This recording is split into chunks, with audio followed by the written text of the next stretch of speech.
So here I go again. Why is there so much freaking pain?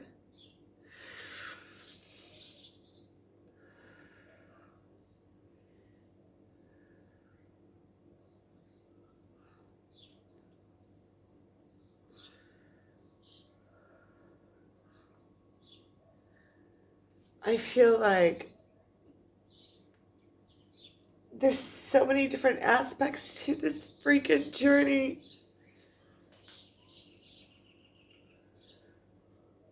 Either I'm surrendered or I'm in freaking pain and I keep on getting thrown back and forth. And you can't expect anything.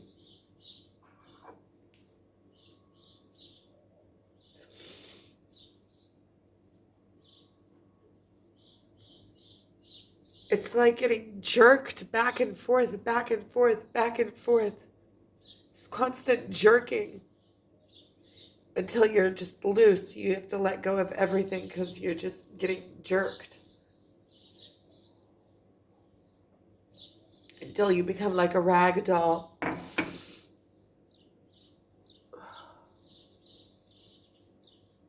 I have all these different sides to me. I have this side that says that I'm in charge of my focus and I can take my focus and focus it off of it.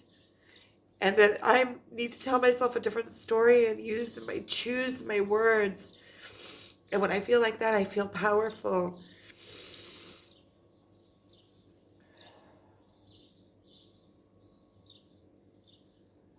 And part of me says, well, I need to show this a journey and what it really looks like.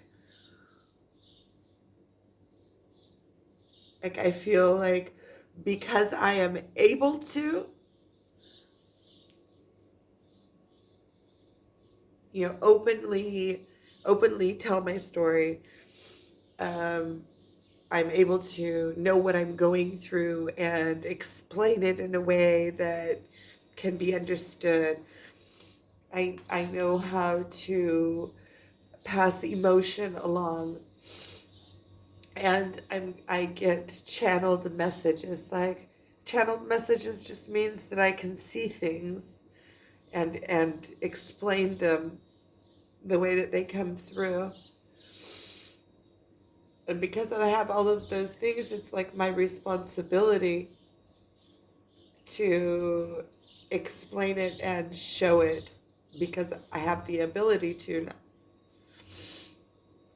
Which just means I'm in a place in my life where it's all out.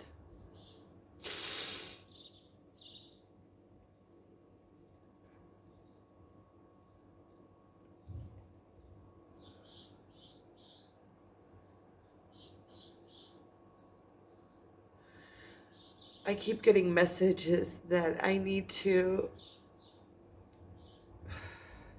keep getting messages to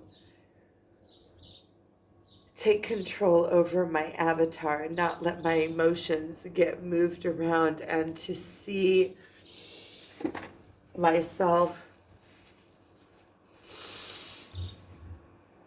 as the divine that I am and overcome, that this is just a game and that there's a balance to find. There's so many different parts to this. I have the part that says it's an individual journey, that it's my own rising and the work that I'm doing within myself to come into my complete power, which is the spiritual awakening. That's the ultimate. And then I have the side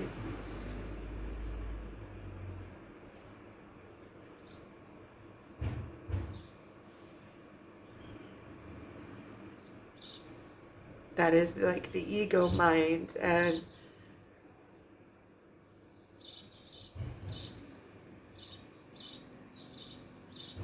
the constant like longing and the disbelief.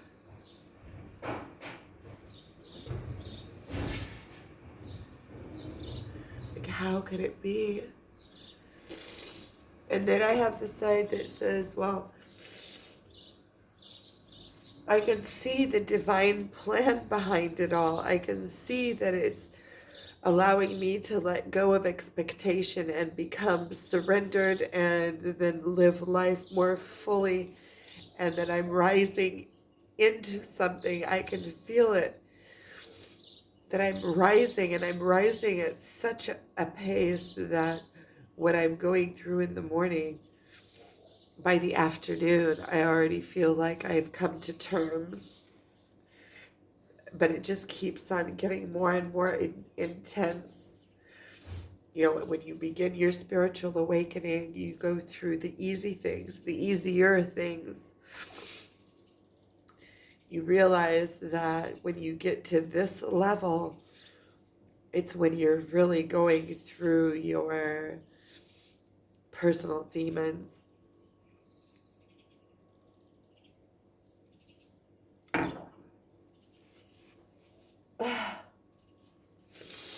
And it keeps on, you keep on flipping back and forth in between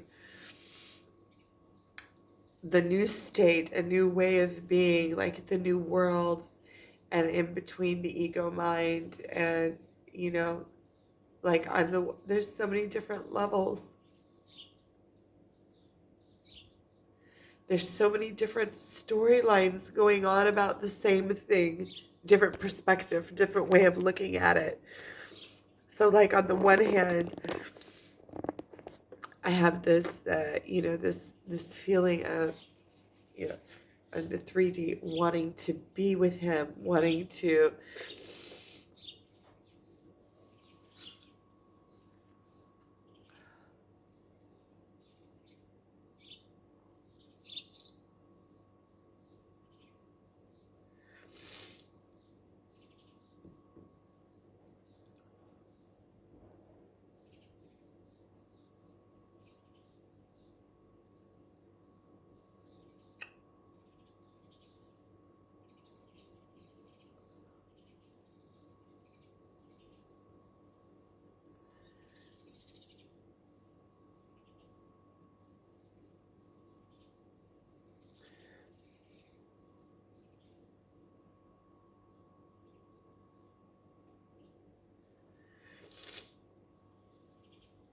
and it's like just, it's like a sorrow.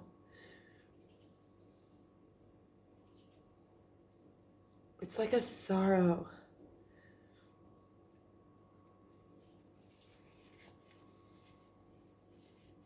And then on the other hand, you can see the divine plan behind it. And you can see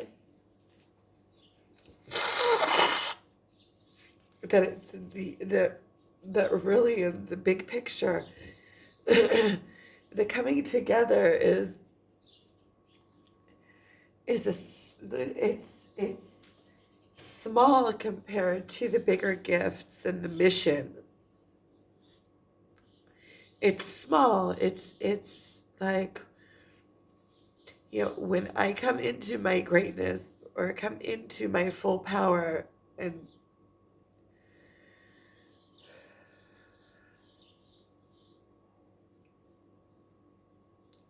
when I'm able to rise into my full strengths, which means embracing all of the darkness and all of the light. So having the full paradox, being able to go all the way here and all the way here, and still standing in my power.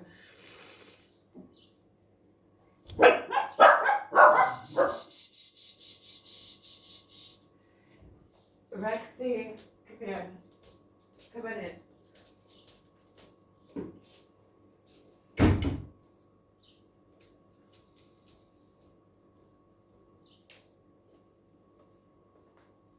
I went to close the door.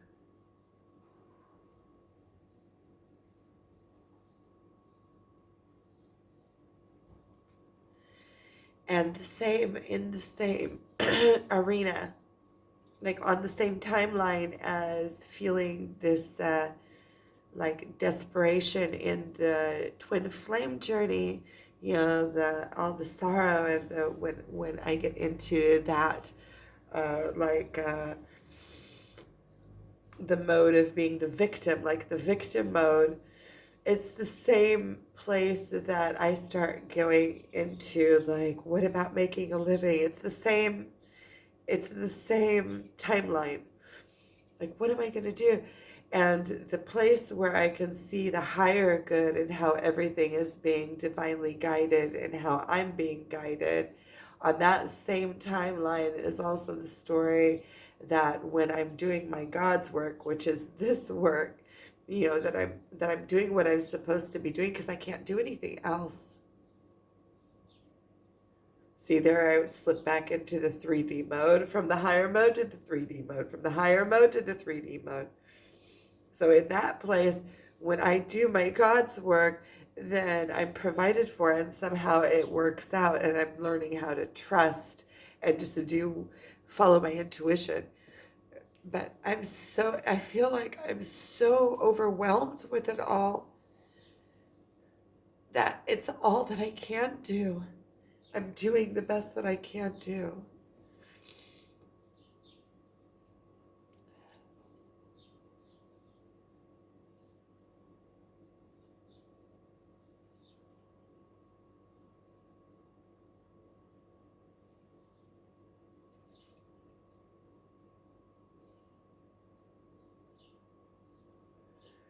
I should know by now that whenever I get like something that hurts me,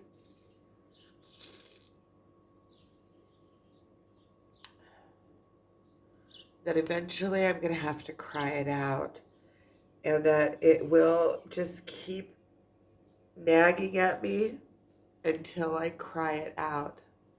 I'll be moved emotionally to a place where I can't do anything else until I cry it out.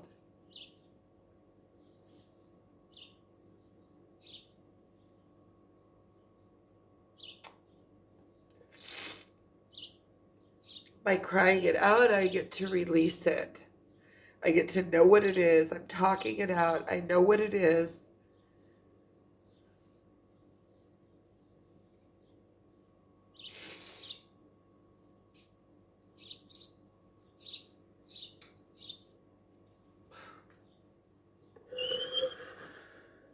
Go get some toilet paper.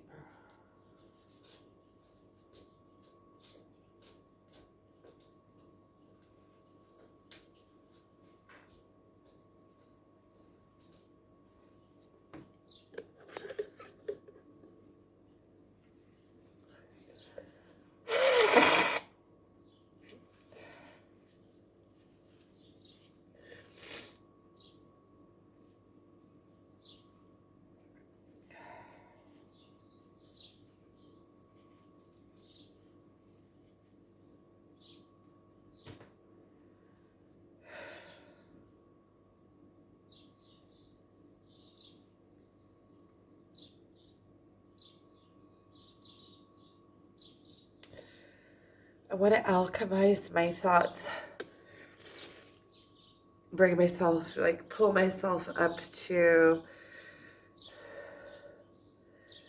a place where I get into motion and start doing something that will start moving some kind of revenue. I want to put my focus on my work and get excited about my work.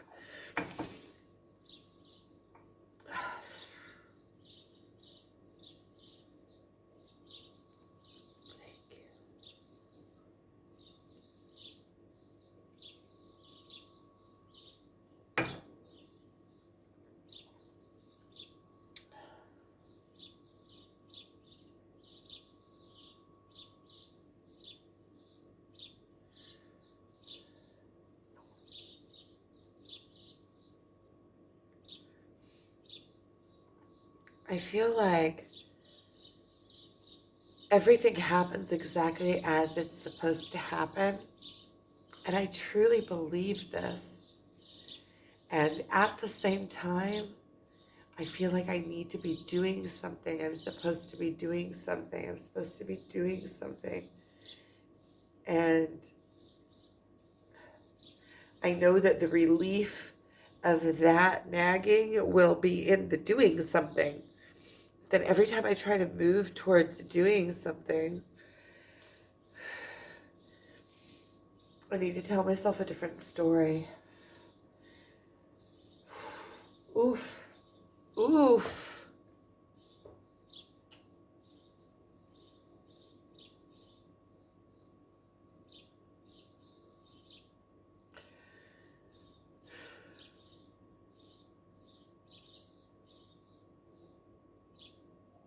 I know that this is the movement in between dimensions.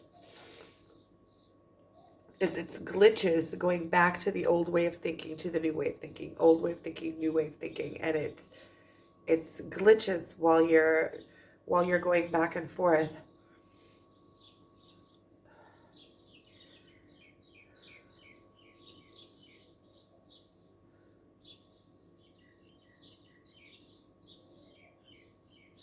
See, in the 3D world, on the twin flame journey, in the 3D world, there is nothing.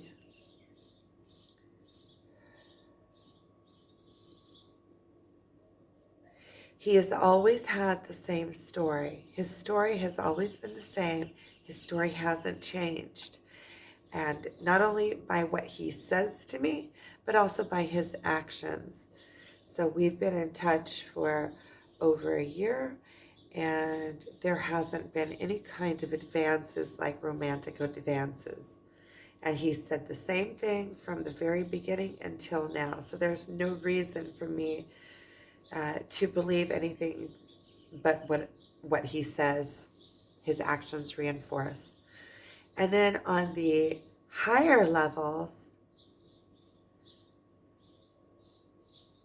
it's like he's playing a game, and it's the game of the spiritual rising, like being brought into a place that I have to endure so much on this, that it's out of love, that I have to endure so much on this twin flame journey, because I'm so drawn to him that I can't separate from him because we're connected. It's like something you just know that you can't even fight. There's no purpose in it. It's just embracing it. You have to embrace it and surrender into it. At the same time, you can't want anything from it. You just have to let it be what it is. So it just has to be there next to you.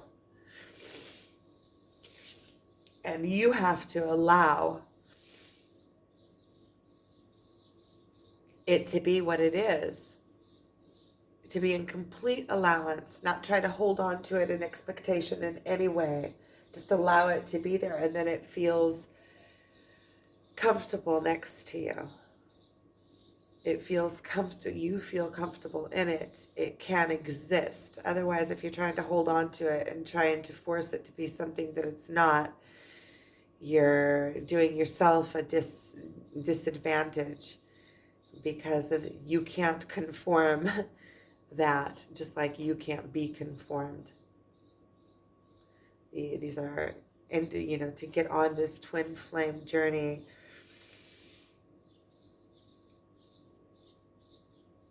your soul has to be ready. You have to be following your intuition enough to be able to arrive to them. So I have the feeling that not in every generation do you meet. That it's only when each and the other is ready. I was also wondering a little bit about schizophrenia, because I have a friend that I think that that's what it would be called, because he talks like two voices in his head. And he actually has full-blown conversations. Like, we'll be sitting around and you'll see him. He has to get up and go aside and have a conversation with a woman in his head. And I was even thinking, I wonder if that is like a twin flame uh, a twin flame and having like telepathic conversations with his twin flame, which they never met in person, so he himself believes that he's crazy, or if twin flames can go through generations. So if it's communicating with a twin flame that isn't alive right here and now, is in a different realm or in a different timeline altogether, and that they have a portal to communicate between them. Because I know with my twin, we have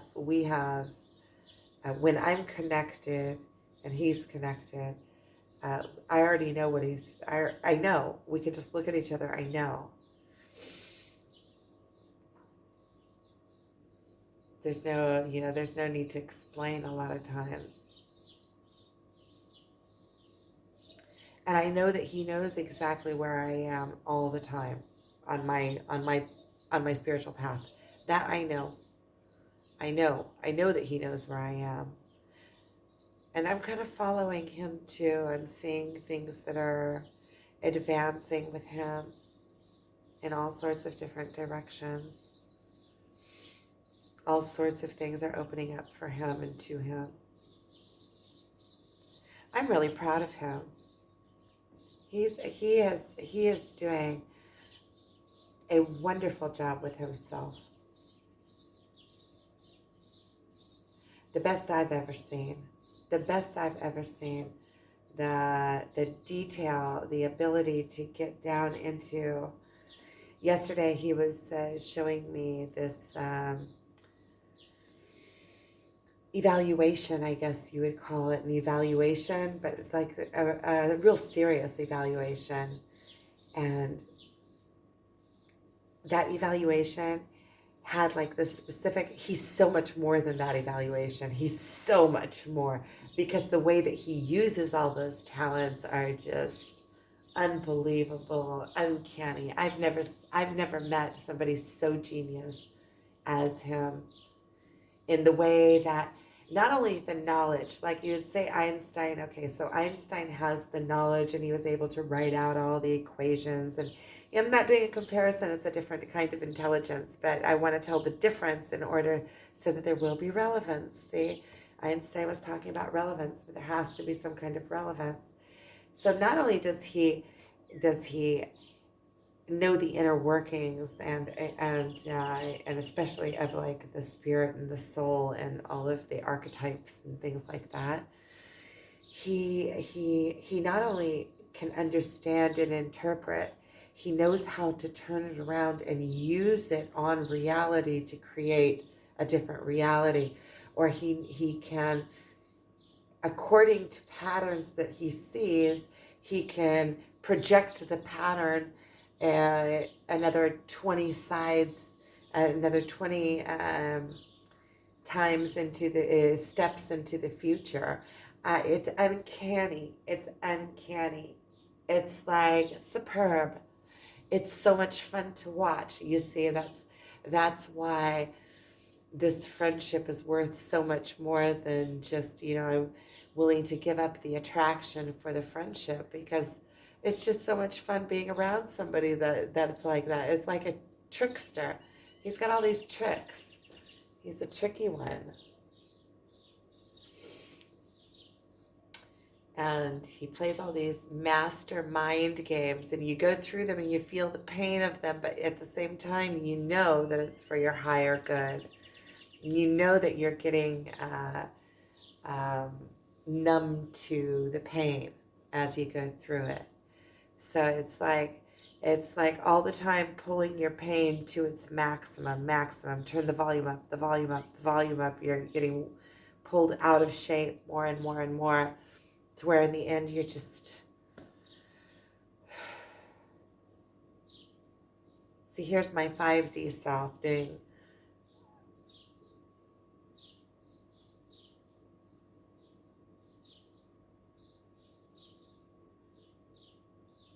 Okay, well, I need to get busy, so thank you for watching.